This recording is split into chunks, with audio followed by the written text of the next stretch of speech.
هفته گذشته ما با شما درباره سه فرقه که در مدینه منوره سکونت میکردند،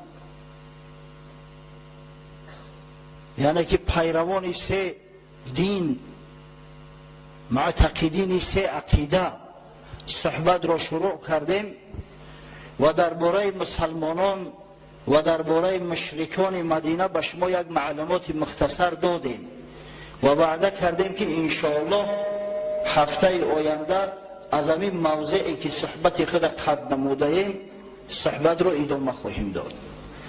امروز درباره همون طبقه سیمی که در مدینه سکونت داشتند و در مکه نبودند، یعنی درباره یهود انشاءالله صحبت را آغاز خواهیم کرد.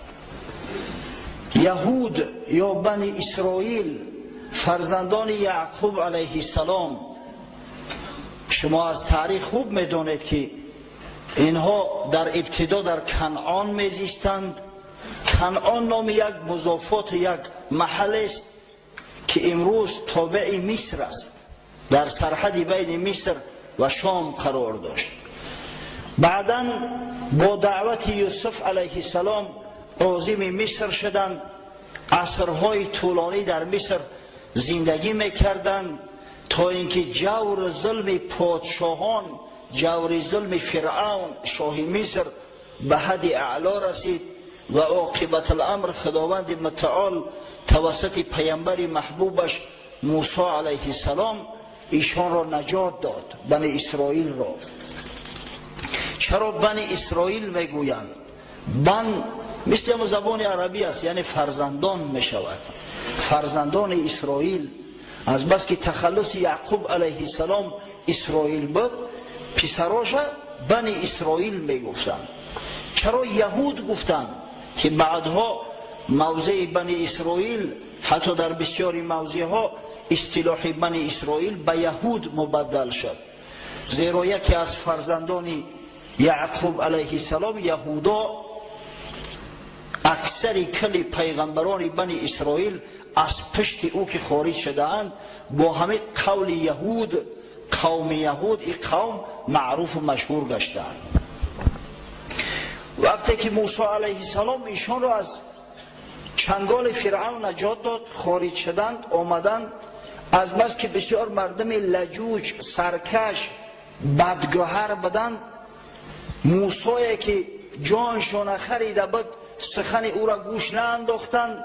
حضرت موسی التجای زیاده کرد که آخه خداوند به من امر کرده ایستاده است که با همراهی بنی اسرائیل وارد شهر بیت المقدس شوید، همین مضافات شام و اردن مکان شماست، نیم جزیره سینه یا سینا. اما از بس که ترسو و ترسانچک نسبتند و خداوند خبرشان در قرآن برای ما و شما رسانده است، گفتند فاذهب انت و ربک فقاتلا انا هاهنا قاعدون. ای موسی گفتند خودت همراه پروردگار را درو جنگ کردن بگیر، ما از جا ما نمیخیزیم، در همه جا میشینیم. از همین خاطر در زمان حیات موسی علیه السلام بنی اسرائیل در ته میزیستند، در بیابان. به شرافت دعای موسی علیه السلام خداوند طعامشون مهیا کرده بود، میخوردن، اما در همون بیابان بودن، 40 سال در بیابان زندگی کردند. بعد وفات موسی علیه السلام جاینشین او یوشع ابن نون علیه السلام اونها را سروری و قیادت کرد و آمدند و ملک شام تسخیر کردند، فلسطین اسرائیل امروزه را، و در همونجا وطن کردند و پادشاهی خودشون، پادشاهی یهود برقرار ساختند. عصرهای طولانی اینا صاحب دولت بدن تا عصر 6 دولتشون آمد. جنگ نزاها میشد بعضن، اما به هر وجه صورت اما پادشاهی خودشون اینها محافظت میکردن تا اینکه عاقبت الامر در عصر 6 قبل از میلاد پادشاه بابل بختالنصر بیت المقدس ضبط کرد، به خاک یکسان کرد. حتی در بعض روایات اومده است که در زمینش جو کرید. بنی اسرائیل اکثریتشون از دم شمشیر گذراند باقی مانده ها را به غلامی برد و فروخت. اینا دیگه برده و غلام شده بودن.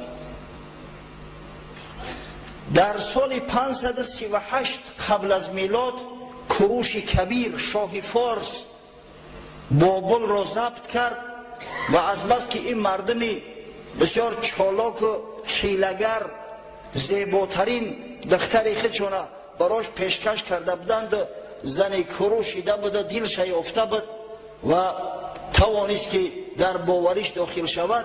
کوروش بنی اسرائیل از اسارت نجات داد. برای بنی اسرائیل اجازه در بیت المقدس در نیم جزیره سینا زندگی کردن نبود. کوروش برایشان اجازت داد و حتی از حساب بیت المال دولت، از حساب خزینه دولت، شهر بیت المقدس از سر نو باز آبادان ساخت. باز پادشاهیشو ادامه یافت تا زمان اسکندر مقدونی. اسکندر پادشاهی یهودا زیر تصرف خود در آورد. بعدا رومی ها آمدن، اگر چنده که پادشاه داشتن به نام شاه یهود، اما او وصلی دولتی در ابتدا یونانی ها بود، بعدا رومی ها، یعنی که دستنگر گوش به فرمان رومی ها بود. پادشاه یهودش میگفتن. مثلا همون بدبختی هیرودوس، سر ایرد میگن هیرودوس، اما پادشاه اسرائیل بود، اما دستنگری امپراتورهای روم بود. تا اینکه عاقبت الامر در سال 70 میلادی، متاسفانه ما وقت زیاد نداریم، برای همین بسیار فشرده گپ زدم، کم یک تصورات داشته باشید، نباشه این تاریخ بسیار طولانی است. در سال 70 میلادی، سال یعنی که بعد 70 سال تولد عیسی علیه السلام، بنی اسرائیل شورش برداشتن یهودی ها بر ضد دولت روم. شورش بسیار ظالمانه پخش شد. باز اکثر از دم شمشیر گذراندن، بعضی ها را به غلامی فروختند. یک عده از یهودی ها جان به سلامت بردند و ترک وطن کرده از وطن خود خارج شدند. از جمله همون فراری ها یک عده شان آمدن وارد حجاز گشتند. در منطقه حجاز در شهر یثرب که امروز با نام مدینه الرسول معروف است مستقر شدند. یک قبیله در موضع خیبر، خیبر یک چند مرحله از شهر مدینه جلوتر است، یک قبیله‌چه خورترش در فدک و 3 قبیله یهود در حوالی یثرب و در داخل یثرب سکونت اختیار کردند. اکنون سخن درباره همین 3 قبیله میرود که در یثرب بودند، در شهر مدینه، و پیغمبر صلی الله علیه و سلم با اینها یک برخورد داشت. در ابتدا برخورد مسالمت آمیز، اما بعدا به سبب شر شور یهودی ها برخورد مسلحانه. این 3 قبیله، قبیله بنی قینقاع، قبیله بنی نظیر و قبیله بنی قریظه بودند. بنی قینقاع در زمان آمدن پیغمبر صلی الله علیه و سلم در داخل مدینه میزیستند. در داخل شهر مدینه یک بازار هم داشتند با نام بازار بنی قینقاع معروف است. اکثریت کل آنها تاجران و زرگرها بودند. زرگرهای ماهرترین نیم جزیره عربستان انمی یهودی های بنی قینقاع بودند. قبیله بنی نظیر و بنی قریظه در حوالی مدینه بودند، از شهر اندک یک فرسخ 2 فرسخ خارجتر، در منطقه حره واقیم. اصلا مدینه را ما یک وقت گفته بودیم که از 2 جانب حره احاطه کرده است. حره زمین سوخته را میگن، زمینی که در آفتاب سوخته است، سنگهاش سیاهند. اگر حاجی ها اعتبار داده باشند، از 2 جانب مدینه منوره را همین 2 حره بزرگ احاطه کرده است. یکیش با نام حره الوبره، حره وبره معروف است، دیگرش با نام حره واقیم از قسمت شرقی مدینه منوره. آن همین دو قبیله یهود بنی نظیر و بنی قریظه در همین قسمت حره واقیم بودن. زمینه های حاصل خیز داشت از بس که آب چاه کشیده خارج کرده بودند و نخلستان ها بود، نخلستان های خوب درست کرده بودند. یهودی ها به شهر یثرب قبل از عرب ها آمده بودند، قبل از اوس خزرج، و همونجا سکونت اختیار کرده بودند. خوب شماره شون در کتاب آمده است، از جمله شیخ ابوالحسن ندوی، شیخ بزرگ اسلامی، یک جا خوندم عالم بزرگترین عصر 20 شیخ ابوالحسن ندوی محسوب میشد است. به اتفاق علمای اسلامی بزرگترین عالم عصر 20 شیخ ابوالحسن ندوی هندی را انتخاب کرده بودند. خدا رحمتش کند، سال 1999 وفات کرده است، همه آخری عصر 20 ماه دکبر، و این بزرگترین عالم عصر 20 خوانده می شود. همین شیخ ابوالحسن ندوی نوشته است که شماره و عدد یهودی ها دو قبیله بنی قینقاع و بنی نظیر در یک جایگی تخمین 900 نفر را تشکیل میکرد. شماره جنگاورا را اینجا حساب کردند، یعنی کسایی که شمشیر گرفته و در صف لشکر ایستاده میتونند. طفلکا و زنها و موی سفیدا در حساب نیستند. اما تعداد بنی قریظه، سپاهیان بنی قریظه به همین مقدار بود است، تخمین 700 تا 900 نفر. این دو قبیله کمتر بودند، بنی قریظه بیشتر. بنی قینقاع و بنی نظیر با خزرج رابطه دوستی داشتند، در صورتی که بنی قریظه با اوس. ایو را ببینید تو کدام درجه مکار و حیله‌گرند. برای آن که همون جنگ نیزا همیشه تسپان باشد، همیشه عرب خون عرب ریزد، همش با یک قبیله معاهده نکردند. یک نفرش به یک قبیله، دو طایفه دیگرش به قبیله دیگر، یعنی که شما را برابر بود که همین نگذارن که آتش جنگ هیچ وقت خاموش شود. خب این یهودی هایی که زندگی میکردن در منطقه خزرج واقعا اهل کتاب بودن، اینها موحد بودن، خدا پرست بودن، خدا را یکتا میدانستند و با همه موحدی خودشو در میان عرب افتخاراتی داشتند. مدرسه ها داشتند، در اونجا تورات و تلمود تعلیم میدادن به فرزنداشون. اکثریتشون با سواد بودن، یعنی خط سواد خواندن نوشتن داشتن، از جمله به همین خط عربی را خوب نوشته و خوانده میتونستن. در مدارس گفتم که تعلیم تورات و تلمود میدادن، اما متاسفانه تعلیم تلمود در میان بنی اسرائیل بیشتر بود. تلمودی که گویم اگر شرح توضیحات تورات است در نزدشون مشهورتر بود، زیرا همه کتاب تلمود یک کتاب ملتگرایانه و صهیونیستی یهود است. چنان یهودی ها را تعریف توصیف میکند گویا که خلق برگزیده خدا فقط یهودی ها هستند. خداوند دنیا را برای یهودی ها خلق کرده است و تمام مردم دیگر حیوان های دو پا نامیده شده و خادمای بنی اسرائیل یهود بودند. تو همین درجه را باور کنید، تا به حال میخونی همه از خط اول حرف اولش همون صهیونیسم یهودی چکیده می ایستد. تا همین درجه را ملتگرا بودند. اما در مسئله ترغیب و تشویق عقیده موحدی دست بالای دست نگذاشتیم. کسی را از مردم عرب به دین خدا دعوت هم نکردند. نگفتند که شما مشرک و بتپرست هستید، بیا یک تو پرست باشید. عموما در تاریخ ما شما خوب میدونیم که بنی اسرائیل میل رغبت ندارد که مردم دیگر شریعت موسی را اختیار کنند و قبول کنند. این شریعت همین شریعت خاصه خود میدونند و همین بزیان و ضررش و عاقبت الامر انجام مید.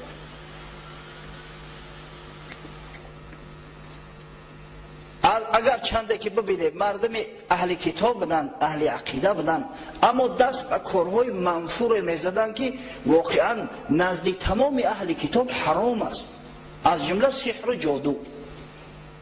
در جادوگری یدی طولا داشتن. خدای تعالی در قرآن عظیم شان مذمت چو میکند: اعوذ بالله من الشیطان الرجیم واتبعوا ما تتلو الشیاطین علی ملک سلیمان و ما کفر سلیمان ولکن الشیاطین کفروا یعلمون الناس السحر. خداوند بزرگ میگوید این یهودی ها پیروی نمودند اون چیزی را که شیطان ها در ملک سلیمان علیه السلام میخوندند، یعنی که همین سحر جادو را پیروی کردند بنی اسرائیل. باز وقتی که اینا را مذمت میکردن که آخه چرا شما دست به سحر بزنید، چرا شما خودتون بندگان به وحید میگوید، خدا را پرستش میکنید اما عمل شیطانی را مرتکب میشوید، در جواب میگفتن که همون سلیمان علیه السلام هم نعوذ بالله ساحر بود، تهمت به پیغمبر خدا میزدند. اما خداوند این تهمت ایو را رد کرد، گفت و ما کفر سلیمان. سلیمان نعوذ بالله کافر نشده است، این سحر کفر است، این سحر خارج شدن از دین خدا است. ولکن شیاطین کفروا، بلکه شیطان ها، انمو ابلیس ها و جن های ساحر کافر بدند، اونا کفر به دین خدا ورزیده اند. یعلمون الناس السحر، چرا؟ مردم تعلیم سحر می دادند، به مردم سحر می آموزاندند. سحرش این همی سحر جادو است. یک روز از طریق تلویزیون یک فیلم تماشا کردیم، BBC اما فیلم ثبت کرده است. افغانستان کنونی را نشون دادن، این همی منطقه غزنی، ولایت غزنی را. در شهر غزنی یک نفر از یهودی ها تا حالی را واقع است، لباس سر لباسش همش مثل همه افغانا، طریقه گپزنیش هم ملکه مثل افغانا شدگی است، همونجا تولد شدگی است. داخل نشان میده که چه خیلی از بازار رفته مرغ میخره میاره و بعد زنهای زیاد دخترچه هاشون را گرفته و آورده سی هم پیشش بخت کشا کن، یا دهن شوهری همین را ببند که شوهرش بسیار ظالم جکاک است، فلان است، بسمدان است و این خانه سوخته. بعد براشو هرچی معجون ها تیار میکند، بعضی همو چه بگیم تمیمه ها می نویسد شیطنت حیله و مکر فلان کن، ایره در خورد شوهرت بته، در طعام شوهرت آموخته کن. و این خانه سوخته ها حتی در ملکای اسلامی تا به این روز همی کارا میکنن. و افسوس صد افسوس متاسفانه همون سحر اونا، عمل شوم اونا در مردم ما را اثر کرده است. امروز هم اگر نزدی خانه هر جادوگر و فالبین برای زنک ها نوبت استودیان درد چوچی است، یا بلاک همی دختری منشو کنه، یا بلاک که همی شوهرش قطعی همی معاملش نقص باشه، بیا همی دهنشوی همیش دختری برای بند که چیش نگه. آخر رو درگور او چی بلا کرده بتونه؟ و بیمار داری از او همون دختر تا تعلیم بته، و هم دختر تا آداب خوب تعلیم بته، حرمت احترام شوهر تعلیم ته، طعام تیار کردن تعلیمش ته، نام پختن تعلیمش ته، معامله و مناسبت یک تبسم و بخشی استقبال کردن شوهر تعلیمش بده، بستن دهن شوهر همو از غیرود درگور با یک آوی چوکدویی که او بدبخت 100 سوم و 200 سوم در تو میفروشه، دهن شوهر بسته میشود. اکثر کلی همین بدبخت ها کار به درجه میارن که یه روز شوهری با ناموس با خبر میشود، زنش 3 طلاق میکنه میره و به همین. اما با شماره طلاق شده ها در جامعه زیاد شده است. از برای خدا و این کفر است. خدای تعالی در قرآن گفته است ولکن الشیاطین کفروا یعلمون الناس السحر. آخه پیغمبر محبوب صلی الله علیه و سلم وقتی مدینه آمد و این رفتار یهود میدانست که بعضی از زنهای یک مدینه فند یهود خورده و نفسشان میروند، تحذیری سخت چون داد که عمل نکنن. حضرت گفت من اتا عرافا او کاهنا فصدقه بما یقول فقد کفر بما انزل علی محمد صلی الله علیه و سلم. هر کسی نزد همون ساحر یا فالبین جادوگر می رود و سخن او را تصدیق میکند، این شخص کافر می شود بر قرآنی که بر محمد صلی الله علیه و سلم نازل گشته است. از برای خدا مردای عزیز هشتونه در سر تو بگیری، تدقیق کنه، تحقیق کنه. بسیاری بچه ها همین زناش نمیبرند، در خونه مادرها میمونند، خونه خسرش برده است شکل به خبر که او بیوه و چشم بر وقت دختر گرفته 100 فالبین جادوگر رفتن طواف کردند و آمدند. به همین خاطر خوب این کار تحقیق کنه، اگر رفته باشه نکاح از سر نو تجدید کنه، خونه تونه حرام نکنه. انمی یهودا کارش همه بود. یکی از